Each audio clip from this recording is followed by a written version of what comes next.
For most of modern history, when you hear the word caveman, what image comes to mind?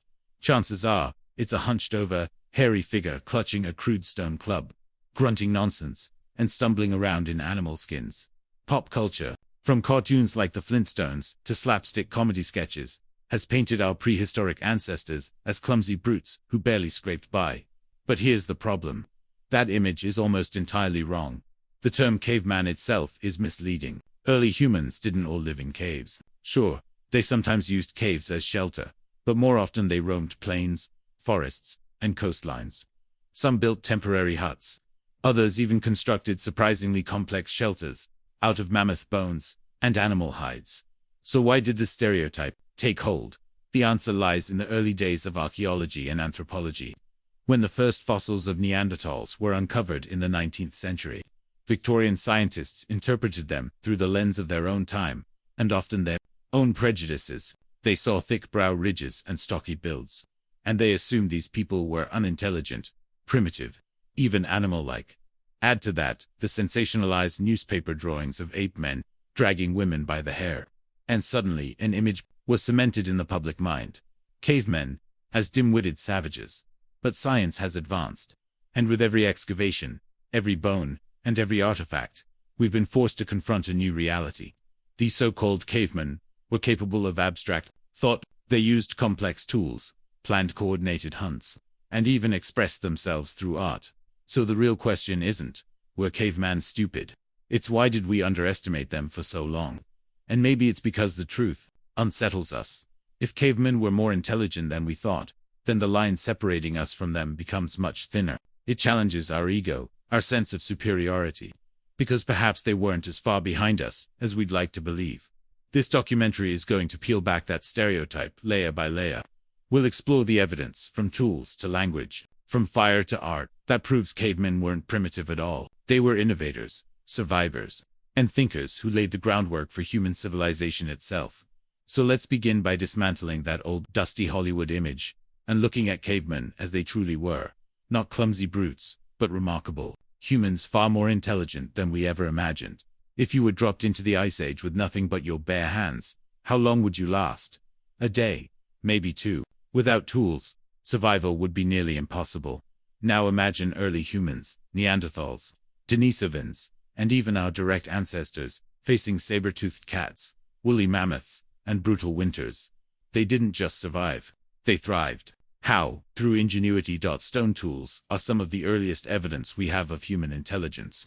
The simplest, known as Odowan tools, date back over 2.5 million years. These weren't just random rocks. They were carefully chipped to create sharp edges, perfect for cutting meat or scraping hides. Over time, these tools evolved into more advanced hand axes, blades, and points. But here's the thing. Making a stone tool isn't easy. It requires skill, planning, and foresight. You have to strike at the right angle, with the right force, to create the shape you want. One wrong move, and the stone shatters uselessly. That means cavemen weren't just banging rocks together. They were craftsmen, and it wasn't just stone. They used bone, antler, and wood, creating spears, needles, and even fishing gear. Some sites show evidence of adhesive technology. Early humans, mixing tree resin with charcoal to make glue strong enough to attach stone points to wooden shafts. That's chemistry. That's problem solving. Think about that. Long before modern science, cavemen were experimenting with materials, combining elements, and engineering weapons that gave them a survival edge. And their tools weren't just for hunting, they were for building shelters, preparing food, and even creating art. Tools, in a very real sense, were the first step toward civilization. So, next time you see a cartoon caveman swinging a club, remember this: the real club was a masterpiece of design, crafted with care and precision. These were the first engineers of humanity. Good cavemen talk? It's a question that has fascinated scientists for decades. For a long time, the assumption was no. Neanderthals were seen as mute brutes, grunting and pointing their way through life. But again, the evidence tells a different story. The discovery of the hyoid bone, a small bone in the throat, crucial for speech, in Neanderthal fossils suggests they had the physical capacity for language. Genetic studies also show they shared a version of the FOXP2 gene, linked to speech and language development in modern humans. But speech is more than biology. It's about symbolism, the ability to assign meaning to sounds. Cave art, carvings, and even beads suggest cavemen understood symbols. That means they likely had words, names, maybe even stories. Think about the power of language in survival. You can warn others of danger. You can plan a hunt. You can pass down knowledge. Without language, every generation starts from scratch. With language, wisdom accumulates. So maybe around the fire, in the flicker of shadows, cavemen weren't just silent. Maybe they were telling stories, sharing myths, laughing, even arguing. The grunting caveman stereotype, once again, shattered. Fire, humanity's first true superpower. To control fire is to control the environment. Fire brought warmth in freezing nights, protection against predators, and the ability to cook food. Cooking not only made food safer, but also unlocked more nutrients, fueling bigger brains. But fire was more than survival. It was social. Picture a group gathered around flames, their faces lit in orange glow. Firelight extended the day, giving time for storytelling, planning, bonding. Some anthropologists even argue that fire shaped human culture as much as it shaped our diet.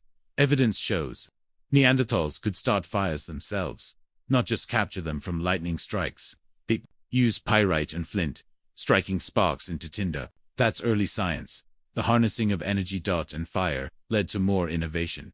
Hardened spear tips, baked clay, even the first steps toward metallurgy. Cavemen didn't just stumble upon fire, they mastered it. And in doing so, they lit the path to the modern world. Step into a cave in France or Spain, and you'll see something breathtaking. Horses galloping, mammoths thundering, hands stenciled on stone walls. These are not the scribbles of children. These are deliberate, sophisticated works of art, some over 30,000 years old.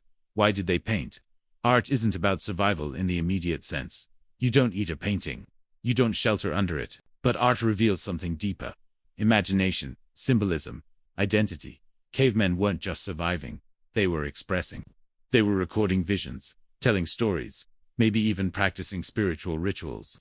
Some researchers think cave paintings may have been used in early forms of religion or shamanism, and the detail is astonishing. Shading, perspective, even motion.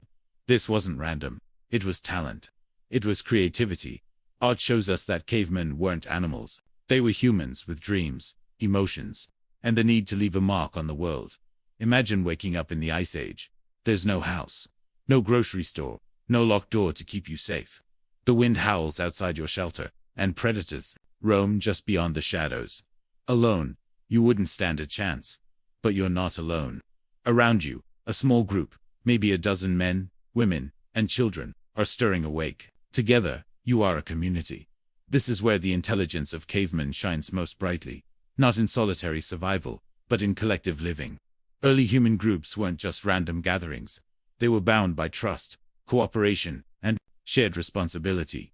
Archaeologists have uncovered evidence that Neanderthals cared for their sick and elderly. Fossils show individuals who lived long after severe injuries. Injuries that would have been fatal if no one had helped them. Broken bones that healed. Arthritis sufferers who were clearly fed and sheltered. These were not acts of brute survival. They were acts of compassion. Think about that. Cavemen didn't just abandon their weak. They nurtured them. Doesn't that sound profoundly human? Community also meant division of labor. Some hunted, others gathered plants, while others crafted tools or tended the young. Each role was vital. Each person mattered. And when groups came together, knowledge spread. One hunter's clever method of tracking prey could become the skill of an entire band. One person's fire-starting trick could be passed down through generations. Burial practices also speak volumes. Bodies carefully arranged, sometimes accompanied by tools, beads, or even flowers. These weren't random burials. They suggest ritual. They suggest belief. Did cavemen think about the afterlife? Did they mourn like we do? The evidence whispers yes. Picture a burial site lit by torchlight, silent figures lowering a loved one into the earth. Maybe speaking words we'll never know. That moment, frozen in time, bridges thousands of years to us. It tells us they weren't just surviving, they were living with meaning. Cavemen didn't just form groups. They built the first societies. Small, fragile, but real. Rules, roles, relationships. The foundations of everything civilization would one day become. And it all started around A campfire, in a world of ice and shadow, where humans learned that together they could endure anything. The Ice Age was brutal. Strength mattered. But here's the twist. Intelligence mattered even more. Neanderthals, our close cousins, were built like athletes. Shorter, stockier, with powerful muscles, they could endure the cold and wrestle with prey in ways we couldn't. By contrast, Homo sapiens, our species, were leaner, weaker, less imposing. So how did we outlast them? Brains over brawn. Our ancestors weren't the strongest species in the Ice Age, but they were the most adaptable. They developed strategies that tilted the odds in their favor. Instead of chasing animals down with brute force, they used cunning. They dug pits, crafted traps, coordinated ambushes. They studied the patterns of migrating herds, anticipating where prey would be long before it arrived. Hunting became less about muscle and more about planning. But intelligence wasn't only about food. It was about survival in every sense. Clothing, crafted from animal hides. Shelters designed to block wind. Fire harnessed, not just for warmth but for hardening spear tips. Each innovation was a mental leap, a triumph of thought over raw strength. And then there's cooperation. A lone strong man might take down a single deer, but a coordinated group, armed with strategy, could corner a mammoth. That's the difference between a meal and a feast that could feed dozens. In a way, the battle of the Ice Age wasn't just between species. It was between two survival philosophies. Neanderthals relied heavily on physical dominance. Homo sapiens leaned into adaptability, creativity, foresight.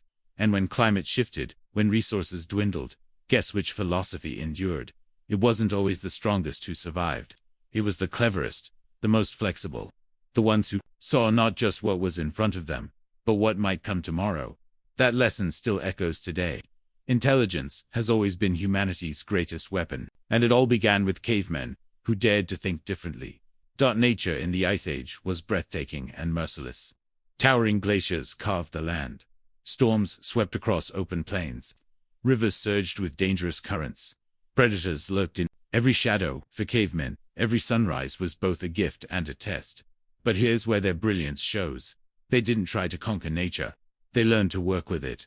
Take clothing. Animal hides weren't just draped across shoulders. They were carefully cut, stitched, and layered to create warmth. Bone needles discovered at ancient sites reveal the early origins of tailoring. Imagine that. Cavemen sewing coats, long before cities even existed. Shelters, too, reveal adaptation. In mammoth hunting regions, people used bones as the framework of huts, covering them with hides. In forests, they built lean-tos or huts from wood and leaves. Near caves, they expanded entrances with fire and stonework. Each environment demanded something different, and humans delivered. Diet was just as flexible. When large game was scarce, they gathered nuts, berries, roots, and fish. Some communities cracked open bones to eat marrow, an energy-rich food source. They learned to grind seeds into flour-like powders. Survival wasn't luck, it was knowledge. And then there's the relationship with animals.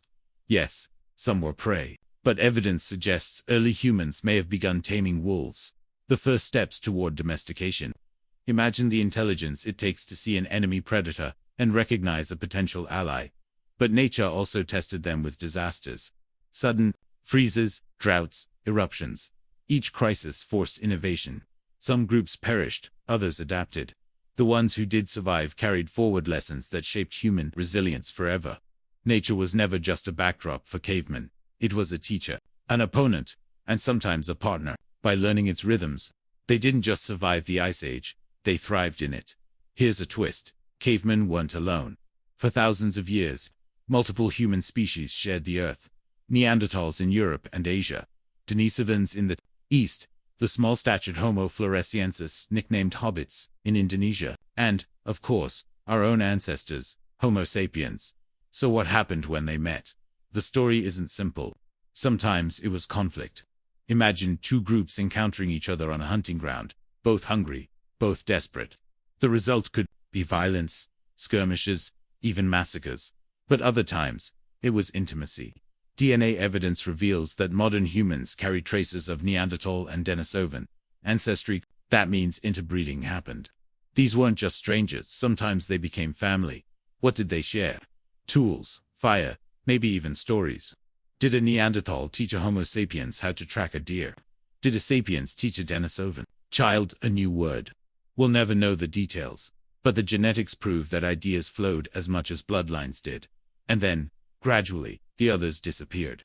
Neanderthals, gone around 40,000 years ago. Denisovans, vanished into mystery. The hobbits of Flores, their caves abandoned.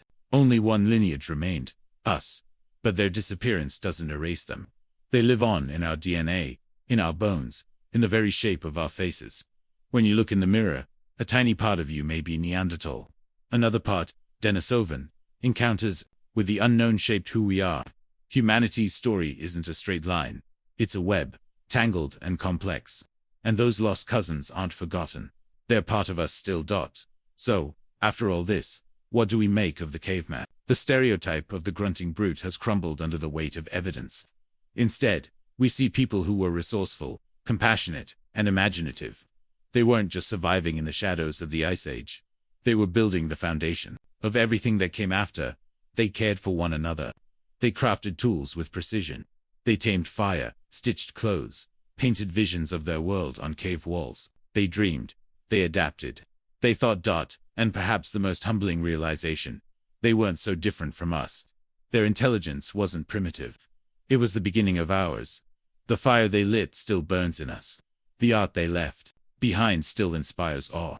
The communities they built laid the groundwork for villages, cities, nations.